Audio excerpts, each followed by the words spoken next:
Welcome back to the Self-Esteem and Confidence Mindset podcast with me, Johnny Pardo. Today, I welcome Juliana to the show where we're going to be talking about self-confidence, empowerment, and creating a more thriving life. So, Juliana is a success coach and business consultant who helps entrepreneurs gain the self-confidence and strategy to stand out and sell out. She understands that confidence is a fundamental key to success and achieving any goal you have in life. Juliana has overcome bullying, anxiety, racial prejudice, and poverty to become a confident and successful entrepreneur. So welcome to the show, Juliana. It's great to have you on today. So could you maybe tell us a little bit more about yourself, anything if you want to add to that?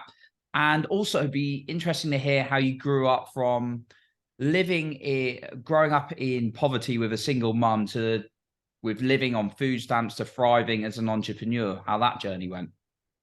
Yeah. Oh my gosh. And it's such a non-linear journey at all, but I'm happy to talk about it. So as I was growing up, it was a very weird situation because I actually grew up in a very affluent and wealthy part of California, but the only reason that we lived there at all was because my grandparents had bought their house like back in the 1940s when everything was still farmland, and my mom and I were living with my grandparents. She was a single mom. My parents got divorced at a pretty young age, and so it was this weird contrast of me, the poor girl, going to school with all of these very wealthy, rich kids. I mean, I'm talking like their parents drove big Hummers and they had all of the nicest clothes and like designer clothes, and everyone would get cars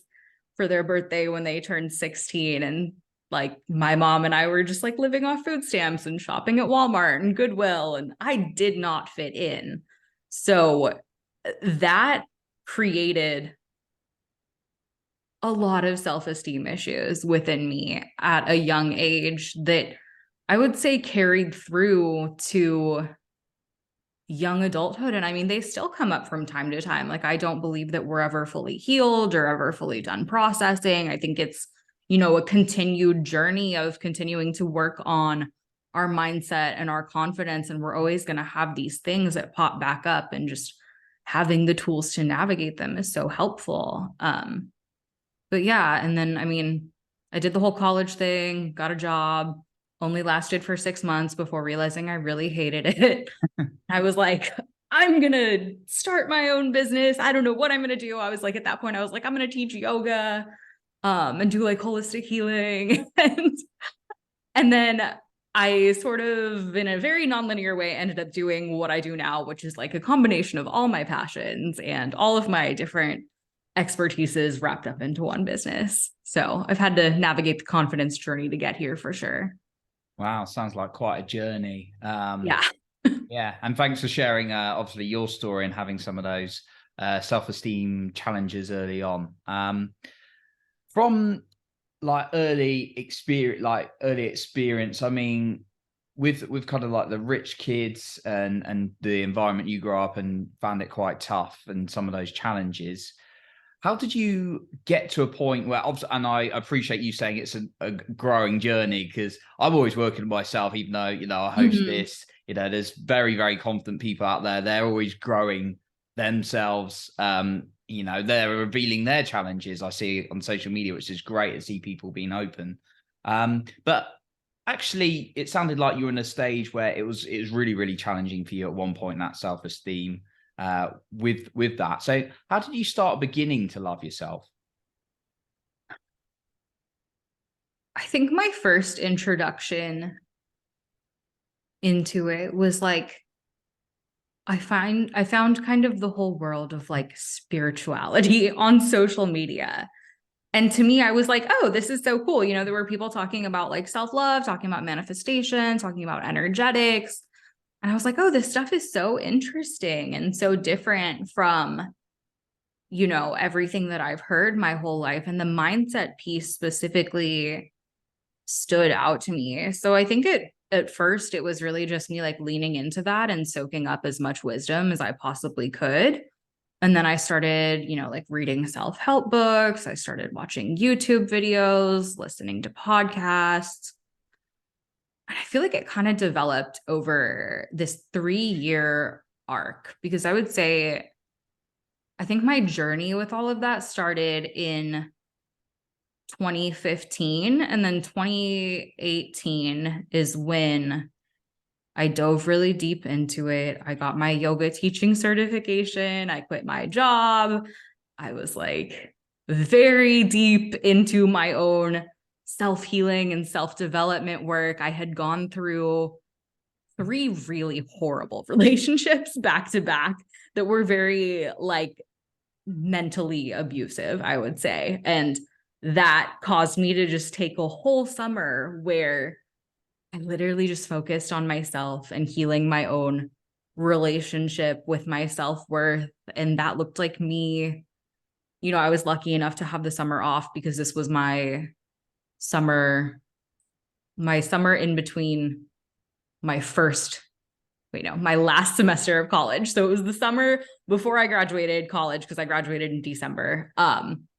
So I literally was just like going to the park and like being in nature and journaling and like really reflecting on like, okay, how did my life become this? And I think that was kind of my catalyst moment, my wake up moment of like, oh, I've had 3 horrible relationships back to back. Like, what got me to this point, and how am I going to like heal from that and come back from that and allow myself to actually love myself more, so that when I am ready for a relationship again, I can find one that is supportive of me. Okay. So yeah, you went through a little bit of a self-help kind of like journey, and then through your own experiences, you started applying, like, it sounds like you started applying some things together from that, and then sort of like develop that a little bit, or quite a bit significantly through going through all of that. I know there's something you had like mentioned, and it was the archetypal embodiment to and using this to really enhance your confidence and hit your goals. Could you tell us a little bit about that for anyone who doesn't know? So I'm obsessed with archetypes in general. We can find archetypes everywhere around us, right? And for me, something that was really powerful as I was doing all of that was really leaning into this like identity creation of who I wanted to be. So I got really clear on that and figuring out what that looked like for me. And it like created this archetype in my head of this very like strong, bold, powerful woman, someone who did whatever she wanted, didn't care what other people thought, like really just like bold and edgy and out there. And I was like, okay, like how does she dress? Like how does she show up? And then in certain situations, I would challenge myself to show up that way and to be that person. And choosing that, I would call it like the bold woman archetype, was kind of what I leaned into. But there's so many different archetypes that we can work with embodying. And for me, it was like, I knew that that was a natural part of me, but I knew that, through all of the stuff that I had been through, especially after those 3 really bad relationships and the bullying and all of that, it all piled up to where I kind of realized that part of me had been dimmed, and it had been really like put away and repressed and shut off. So I worked with rediscovering that archetype and bringing her back to life. And by just asking myself in certain situations, like, okay, like what would she do? What kind of decision would she make here right now? What would she respond to? How would she respond to this situation? And a lot of it was really uncomfortable. Like putting myself out there, having conversations where I didn't care what people thought of me, doing whatever I wanted to do whenever I wanted to do it, really just like going with the flow and allowing myself to live life embodied as this bold woman archetype. And then eventually I started to just live a lot of my life as her, and it became more natural for me to show up that way. But at first it took that very conscious effort of asking myself, like, how can I embody this archetype? What can I do right now to show up as this version of me, as this person, as this identity that I'm evolving into? So it's almost like I guess it's like the idea, was it like the ideal future version of you that you really wanted to be, that you were looking to? I would say to an extent, because this is always something that is, I wouldn't call it an internal struggle for myself, but an internal point of interest where I feel like I have a lot of different personalities that archetypally contradict each other. Gotcha. But they make up who I am. And that was the one that I felt like I needed to really bring back to life. And I mean, I think that resonates for most of us. Like, we have these different archetypes within us that we can lean into as needed in certain parts of our lives. So for me, it was more of a reclamation of this part of me that I knew was there, but just that had been really suppressed and shut down and hidden due to the different circumstances. Gotcha. So it's like within you, it is about how you mentioned the word, you had felt like it had been dimmed in certain points. So it's about like bringing that out a little bit more. Were there any, like, curiosity, anything, how you made it a bit more conscious to yourself? Was there like maybe writing it down every day? Was it just consciously reminding yourself when you're in the situations? Is there anything that helped particularly remind yourself to go back to that archetype? Yeah. Music is big for me. So creating a playlist that I felt was like really like bold and fun and edgy and upbeat and like confident. So that music like really helped me to embody that. And then also, I think the way that we dress ourselves has a lot to do with how we show up. And so I was leaning into more of that like bold, edgy kind of style for myself and exploring that. And I would say those are like the two main things, but a lot of it was just like, you know, being very consciously aware of through the day to day, like, okay, what would she do here? Like, how can I respond to this situation from this part of myself and this archetype and really like embody that in my life?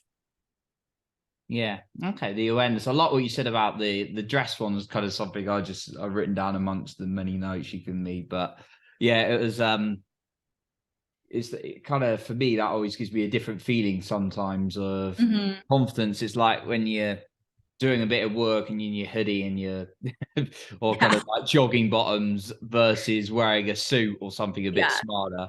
But yeah, like for you, it brings out a little bit more of, helps you get in touch with that archetype a little bit more. That's awesome. I like the music as well, with the certain playlists that kind of make you feel good. Or anchored in certain feelings. So that's awesome. I wanted to just touch on something else you had mentioned before the show as well, which was the your proprietary 6R process for rewriting stories. Could you tell us a little bit about that as well? Yeah, so I will touch on the 6 points all together first, and then I can kind of like talk about each one individually. So the first one is to recognize, and this is, I'll talk about them all at once. Recognize, reframe, release, rediscover, reprogram, and then rewrite is the last one. And now I'll kind of talk about each one because otherwise I will talk about all of them for way too long. So recognize is the first step. And this has to come first because it's all about bringing awareness to your current stories, limiting beliefs, ideas, whatever it is that isn't serving you in creating the life that you want to live in all areas of life. So within recognize, something that I help my clients do is really lean into all areas of life and figure out what they don't love, what they're happy with, and then what they want to change. So I approach this from like a stop, start, continue kind of perspective. And then I have them, break every part of life into 3 different columns. And then what do they need to stop doing? What's not serving them? What can they continue with? What is serving them? And then what do they want to start that would help them to create whatever it is that they're trying to create in that area of life.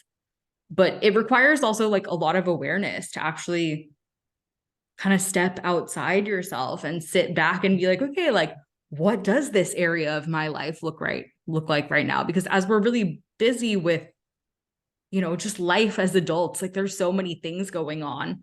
A lot of it becomes automatic and we don't even necessarily realize what's happening in every area of life, or like we might have our focus be very specific on one area of life. Like maybe we're really focused on career. And so all of our thoughts and feelings are about career. And we don't realize that actually our health is slipping really badly as we are so focused on career. So that's why I think it's important to at least recognize and bring awareness to what's going on in every area of life. And then reframe is about removing the negative charge around whatever it is that isn't serving you, right? Because if we're beating ourselves up over it, it's going to be a lot harder to change rather than if we're able to lean in from a place of self-love. And I honestly think that this is the hardest step of the whole process, at least for a lot of the people that I work with, because I tend to attract a lot of like perfectionists, high achievers. And so removing that negative charge can be super difficult, especially if it's something that's like deeply programmed into us. But what I always like to say is treat it as a fact and not a feeling. And if there's a feeling about yourself, how can you reframe that feeling into a fact? And that kind of just like neutralizes the energy around it, because then it's just like, oh yeah, like, for example, I would like to lose 50 pounds rather than being like, oh, I'm, so fat and I hate myself and I'm so ugly. Like there's such a different energy there between like the feeling versus the fact. And then release comes after neutralizing that, because once you've neutralized it, you're able to release whatever it is that isn't serving you.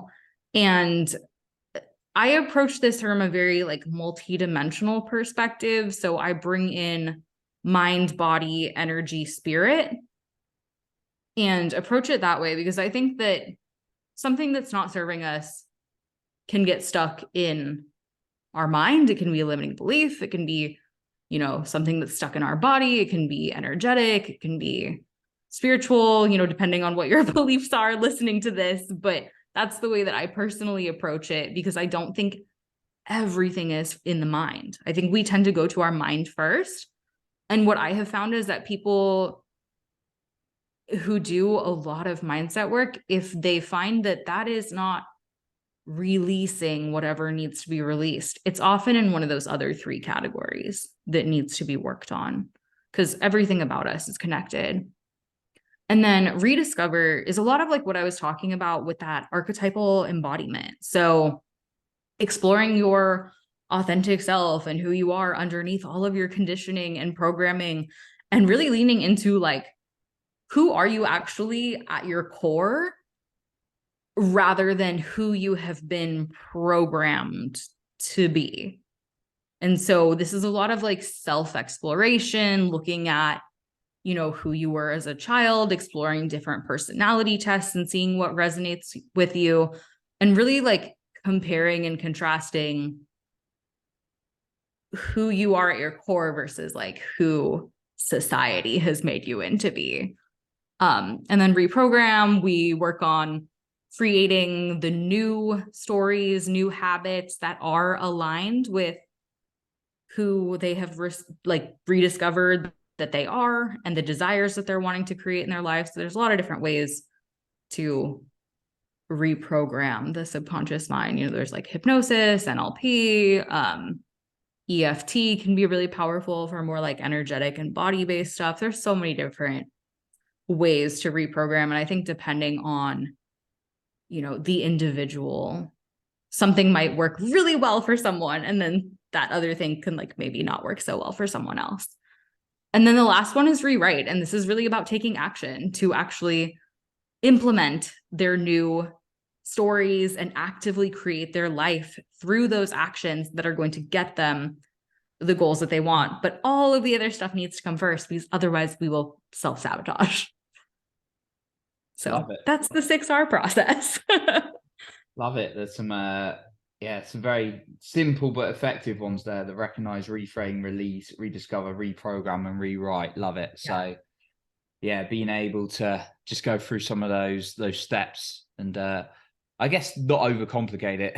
It's don't overcomplicate it, and know that there's no perfect way of doing it. And that's why like it really is about trial and error and figuring out like what works for you individually. I like the mixture of actually picking out what's going on at the moment, having the power to actually choose what, who you want to be or who you are maybe at your core, rather than how you've been reprogrammed, and then taking action on that. So it's an awesome framework. Love it. Thank you. Juliana, thanks so much for everything you shared today. Just before we wrap up, is there any final point that you might like to share with us?